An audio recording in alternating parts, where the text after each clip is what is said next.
So yun, I'm back. Parang 2 days din ako hindi nakapag-upload. Tama, 2 days. Kasi nung nag-abay ako sa kasal, nakapag-upload pa ako noon. Then kinabukasan, nakalive pa ako noon. So nagpahinga ako. Nag-shoot lang ako ng 2 reels. Goods na yun. Then kahapon, sobrang lakas ng ulan. Hindi ko maiiwan yung bahay. Baka bahain. Siyempre nandun yung iba kong motor tsaka yung mga gamit. So mahirap na guys. 2 beses ko na nararanasan na wala ako sa bahay nang bumaha. So mahirap. Pag uwi mo wala na, wipe out lahat. So yun, another day, another delivery. Backlog. Parang yan. So happy tayo ngayon dahil in-expect ko talaga na lalampas ako ng 200 ngayong araw. Ayaw naman natin ang gagabihin, so kaagapan natin. Then anong oras na ba? 10:38. Target natin makapag-umpisa tayo ng second wave mga 2. So 11 1 12:30 o 1 nandun na ako sa hub. Yan ang target natin ngayon. So deliver muna ako, drive muna. Alam nyo guys, hindi ko na may tatanggi, no? Noong mga panahon na bago pa lang ako, talagang nakikiusap at nagmamakaawa pa ako sa customer, no? Ma-receive lang yung parcel. Sa totoo lang, nagmamakaawa pa ako noon. Pero habang tumatagal, na-realize ko na siguro mga a month ago, no? Mga 1 buwan ako nakalipas simula nung nag-start ako sa Shopee.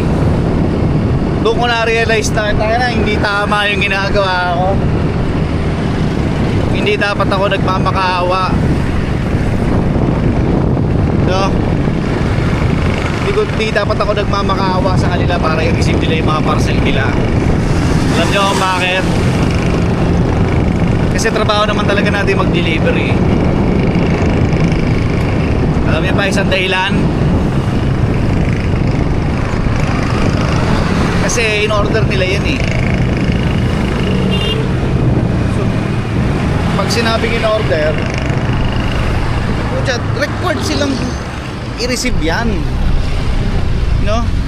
Kung ano man yung maging dahilan nila, wala sila sa bahay o ano, kailangan may naka-ready sila. Hindi yung, gets nyo, yung parang magmamakaawa pa tayo para lang i-receive yung parcel. Eh yun yung na-realize ko noon, hindi ko nagagawin ulit ngayon. Alam niyan ng mga customer ko kung mapapanood nila. Alam mo kung ginagawa ko? Puta, pinapamukha ko sa kanila yung responsibilidad nila. Pre, pinamumukha ko sa kanila na kailangan mo tong i-receive. Hindi sa nagmamakaawa ko, pero dahil in-order mo to. Gets nyo guys, di ba? Yung mga ganyan kasing usapin, pumapasok yan eh. Lalo na't ganitong may dumaang bagyo. Ayan, halos 3 araw akong wala. Kasi nga nag-abay ako ng Martes, then nung Miyerkules nakalive pa ako noon kasi 2 days yung final ko. Then kahapon, syempre hindi ko nga maiiwan yung bahay.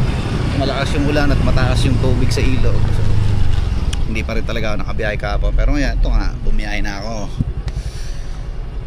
Kasi pagka ganyan may mga ulan-ulan eh, ayun yung mahirap eh, sa totoo lang. Syempre, ayaw naman natin na meron tayong nababahaw na parcel. Ang mahirap pa doon, eh yung ano,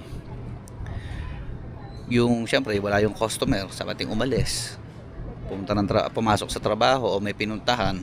Ngayon yung parcel, pag hindi na-receive yan, syempre pag nabasa yan, yari tayo dyan. Tanga na, nagmo-moist yung camera ko sa loob. Sa lens, nakakita niyo yan, oh, may moist. So yun ang ginagawa ko ngayon guys, sa totoo lang. Hindi na ako nagmamakaawa sa kanila. Hindi tulad dati na nagmamakaawa ako para lang ma-receive yung parcel na ganyan, maawa ko sa akin, lakas ng ulan. Hindi. papamukha ko sa iyo yung responsibilidad mo. Ganyan ako bilang delivery rider.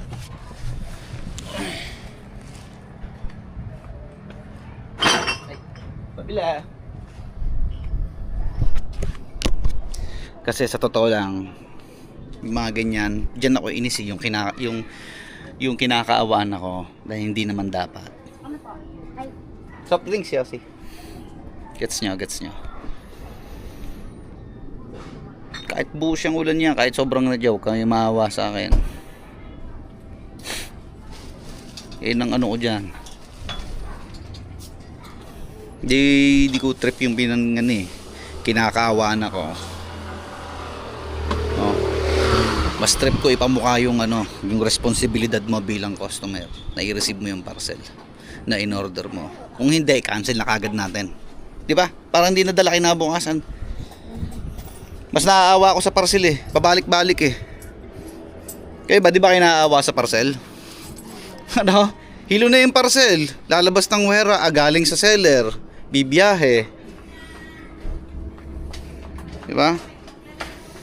Galing sa seller, pipick upin, dadalhin sa warehouse, isosort, ililipat ng warehouse, isosort ulit, ililipat ng sorting center, isosort ulit, dadalhin sa delivery hub, isosort ulit. Tapos pipick upin namin, di-deliver namin, tapos wala. Kinabukasan ganun ulit, kukunin namin, tapos didalhin ulit sa inyo, wala pa rin kayo. Di ba kayo naawa sa parcel?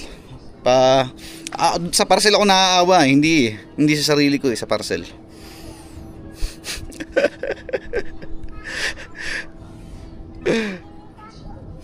Ano ba yan?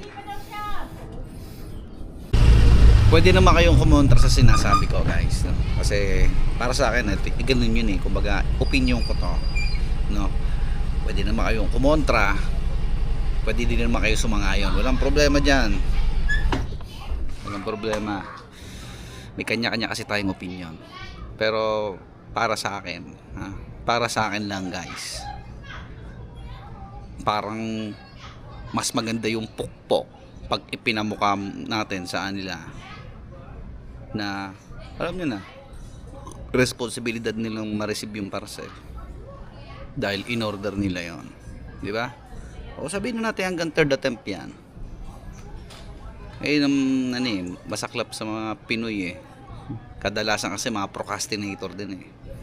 Bakit pa natin ipagpapabukas kung kaya naman ngayon, di ba? Nagawan nga namin nag-iisip ng paraan pa para ma-receive nyo yung parcel nyo kahit wala kayo. Sana naman magawan din ng mga customer, no? So yun, inuulit ko, pwede nyo kontrahin yung sinasabi ko tungkol sa awa na yan. Pwede din naman kayo sumang-ayon. So pero naman kanya-kanya naman tayo opinion eh, di ba? Deliver muna. Nakakaawa naman yung delivery rider. Kailangan ko ma-receive yung parcel ko. Parang sagwatig pakinggan, di ba? Parang mas masarap pakinggan yung kailangan aalis pala ako. Kailangan ko mag-iwan ng pera kasi may parating akong parcel. Tignan mo yung difference ng dalawa.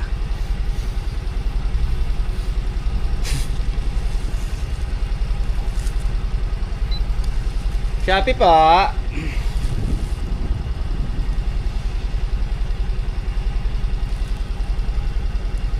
Me.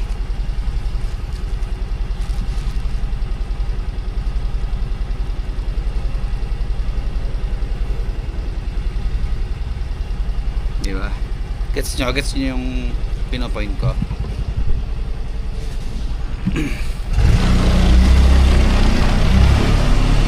Parang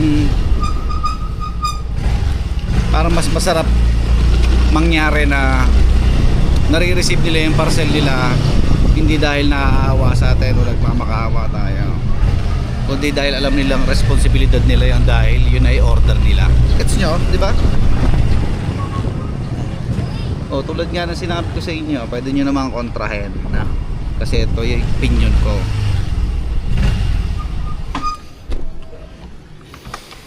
Pwede nyo kontrahin. Kung may sarili kayo opinion, pwede na comment mo dyan, pag-usapan natin, di ba?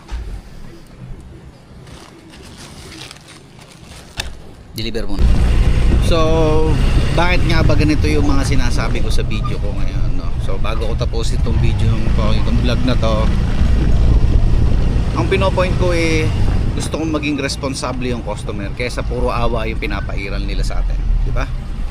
Mas gusto ko, parang para sa akin mas okay na responsable sila kaysa kinakaawaan nila. Kasi ang awa nauubos yun Pero yung sense of responsibility, pag nasanay yung mga yan,